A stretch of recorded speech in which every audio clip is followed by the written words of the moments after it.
Ahmad Fajar Hidayat, Aziz Muhammad Rizky, Bayu Sukmana, Cantik, Dewi Amelia,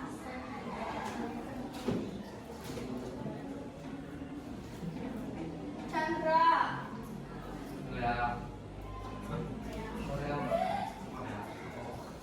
Melviani, Ika,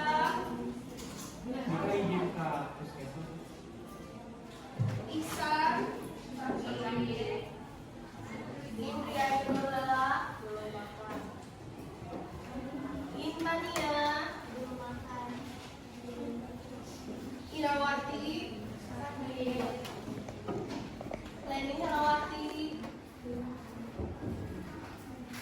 Muhammad Sani, Melisa, Muhammad Fajri, Neng Siti, Novita Sari, Fadilah Akbar, Rahmat Hidayat, Rehan, Reifa Nabil, Rifki Mustafa, Rina Nuralia, Rizal Maria Prasetya, Rahimah, Sipa Nur Hidayat, Sinta Wulandari, Siti Hedianti,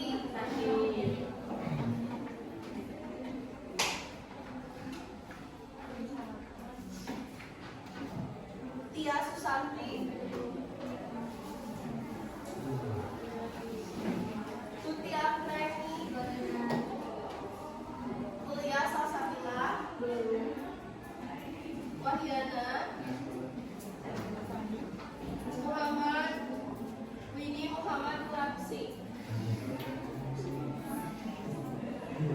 Nur Samsi ya. Yang sakitnya berarti ada berapa orang? 10 ya. Oh iya, selfie. Enggak ke itu. Selfie Hayati.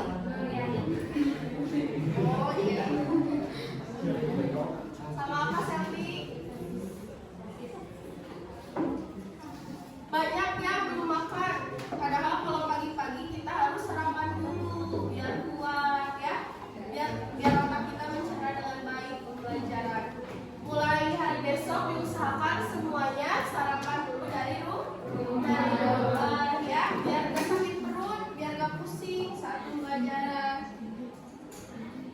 Oke, langsung kita ke materi ya. Kita mengulas sedikit materi yang kemarin tentang apa itu contoh apa? Masih ingat nggak? Pengamalan hak dan pengibaran kewajiban. Nah, ada pertanyaan pembanti. Apa contoh pelanggaran hak yang pernah kalian lihat di media sosial? Ayo, ada yang mau jawab tidak? Cyberbullying. Neng Siti, coba ceritain Neng. Apa sih contohnya yang kayak gimana? Apa peristiwanya tentang cyberbullying? Tentang siapa? Timothy. Kenapa Timothy? Ini yang diurung gara-gara fisik sama pengeluarannya kurang update, jadi diurung. Kena perundungan karena fisiknya tidak sama dengan teman-teman. Akhirnya dia terkena cyberbullying sampai dia bunuh diri ya. Padahal itu bukan di bangku SD, SMP atau SMA, tapi di perguruan tinggi.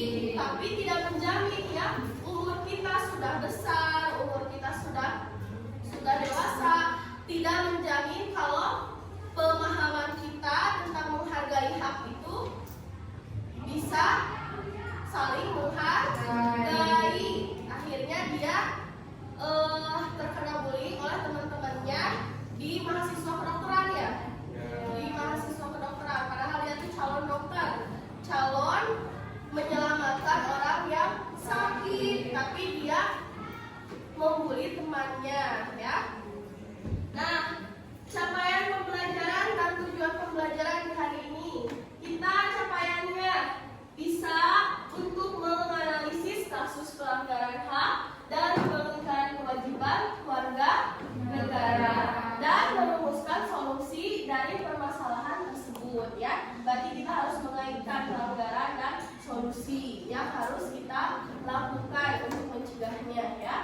Lalu tujuan pembelajaran di hari ini, aspek kognitifnya, peserta didik mampu menjelaskan contoh pelanggaran hak, yaitu intoleransi, diskriminasi, persekusi, dan cyberbullying ya.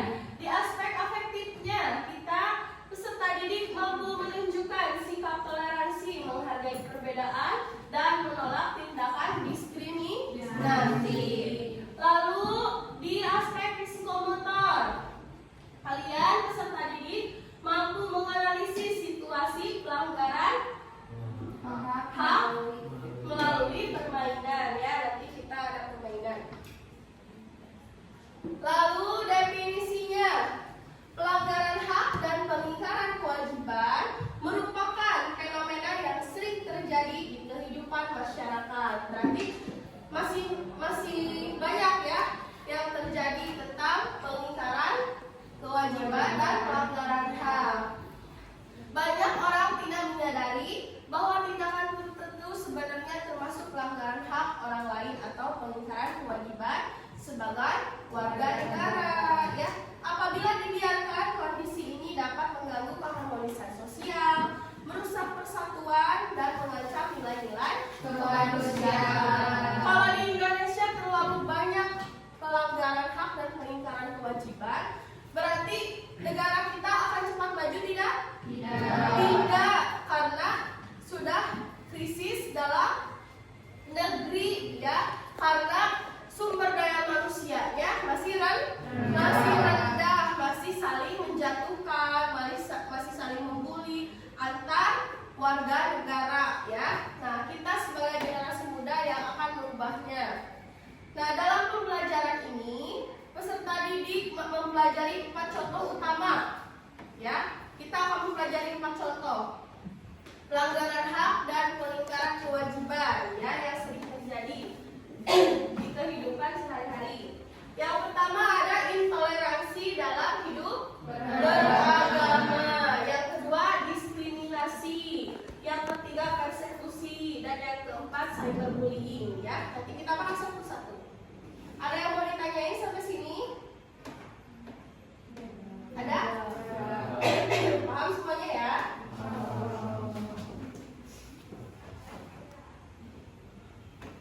Lanjut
sama Buddha juga kamu. Jadi kita itu merupakan negara yang berketuhanan, ya. Nah, dalam Pancasila diikat, ya, agama kita ada 6 diikat dalam suatu Pancasila dan Bhinneka Tunggal Ika. Yang pertama yaitu ketuhanan yang Maha Esa. Nah, kita dalam intoleransi dalam hidup beragama ini banyak terjadi di Indonesia karena perbedaan agama. Misalnya ada teman yang berbeda agama saling membuli, ya, berharap kalau agamanya lebih baik daripada agama yang lainnya, ya, akhirnya dia saling membuli, ya, padahal intoleransi beragama itu tidak boleh karena satu sama lain itu memiliki kepercayaan yang berbeda. Kita tidak boleh menghakimi, ya. Dalam kenyataan, ya, misalnya, ya, Chandra sama ini siapa namanya? Rifki, ya. Chandra agamanya Kristen, kalau Rifki Islam, misalnya, ya. Nah, si Chandra ini membuli Rifki, katanya agama Islam bla bla bla bla segala macam. Akhirnya Rifki marah kepada Chandra. Akhirnya dia saling membalas perkataan di kelas hingga mengganggu ketertiban belajar mengajar selama di kelas. Akhirnya temannya terganggu tidak, kalau seperti itu? Terganggu, ya. Nah, seperti itu contohnya. Lalu merusak persatuan dan kesatuan bangsa, ya. Karena apa merusak? Karena walaupun kita itu berbeda-beda tapi sudah diikat dalam Bhinneka Tunggal Ika, ya. Usaha pemerintah itu menyatukan perbedaan di Indonesia menjadi persatuan, ya. Berarti kalau kita sebagai masyarakatnya sadar akan perbedaan tapi tidak mau mematuhi tentang ketertiban, berarti merusak persatuan bangsa, ya. Akhirnya bangsa bisa terpecah belah karena perbedaan, ya. Lalu yang ketiga, melanggar hak orang lain untuk beribadah. Nah, dampaknya ini seperti misalnya seperti tadi Rifki kesal kepada Chandra, atau Chandra katanya seharusnya tidak agamanya tidak Kristen, ya, bukan Kristen, yang benar itu Islam, kata Rifki misalnya.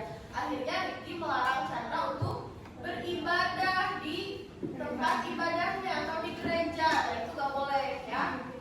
Lalu paham? Nah, yang kedua, diskriminasi.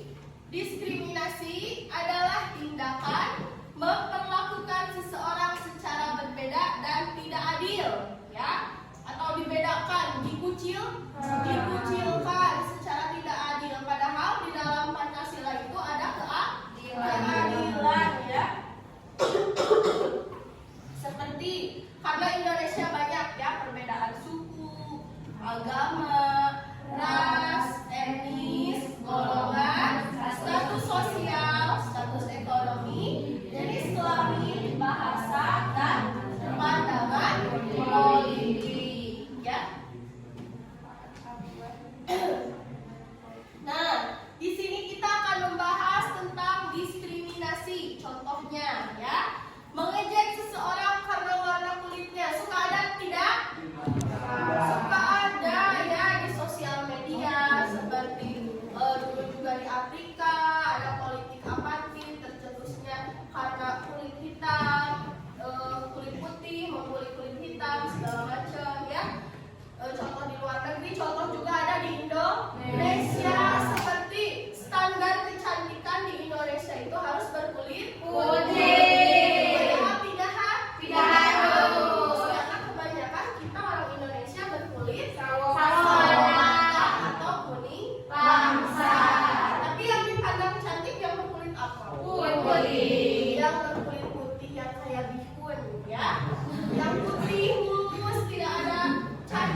itu termasuk gak? Termasuk gak? Termasuk. Termasuk mengejek kalau kulit hitam. Kayak kamu mah kulitnya hitam, kamu mah gak cantik. Yang cantik mah yang kulitnya putih, yang langsing. Kan kebanyakan pria-pria di Indonesia itu berpemikiran seperti itu, ya. Nah, itu contoh diskriminasi. Berarti tidak boleh ya. Tidak boleh. Nah, yang kedua, tidak memberikan kesempatan yang sama kepada perempuan.